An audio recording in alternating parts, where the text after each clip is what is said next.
তো বন্ধুরা যেহেতু আজকে হলো বসন্ত উৎসব, তাই জন্য তখন পাঞ্জাবি পরে একদম রেডি হয়ে গেলাম। তো বন্ধুরা দেখতে দেখতে কিন্তু চলে এলাম আমাদের রাস্তার দিকে আসার পর দেখি এখানে আমাদের একটা ইউটিউবের সাথে দেখা হয়ে গেলো। হ্যাঁ বন্ধুরা, তোমরা কি অনেকে চিনো নাকি একটু কমেন্টে বলে দাও। তারপর আমি আর বন্ধু মিলে কিন্তু ঘুরতে লেগে গেলাম রাস্তা দিয়ে ঘোরার পর দেখছি এখানে কিন্তু রোড শো হচ্ছে। তারপর বন্ধুরা রোড শোর মধ্যে আমরা কোনো মাঝখানে ঢুকে গেছিলাম। তারপর দেখছি এত লোক হয়েছিল যে আর কি বলবো। তো বাজনা পার্টির এত সুন্দর বাজনা পার্টি যে শোনা লাগছিলো যে আর কি বলবো। এখানে তো বসে বসে বাজাচ্ছিলো, মানে মাতালের মতো মাসে।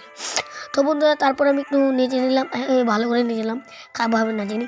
দেখতে দেখতে দেখি সন্ধ্যা হয়ে গেলে তারপর দেখি আর কিছুক্ষণ থাকলাম না, কেন যায় তো আজকে হলো চন্দ্রগ্রহণ। তারপর আমরা কিন্তু চলে এলাম বাড়িতে আসার পর আমি পাঙ্খা জ্বালিয়ে একদম হাওয়া খেতে লেগে গেলাম। হাওয়া খাওয়ার পর একদম আরাম করে বসে শুয়ে গেলাম। হ্যাঁ বন্ধুরা, শুইনি এখনও, একটু পরে শুবো, কেন এখনও টাইম হয়নি, চন্দ্রগ্রহণ চলছে। তো বন্ধুরা দেখাচ্ছি তাহলে কালকে, বাই।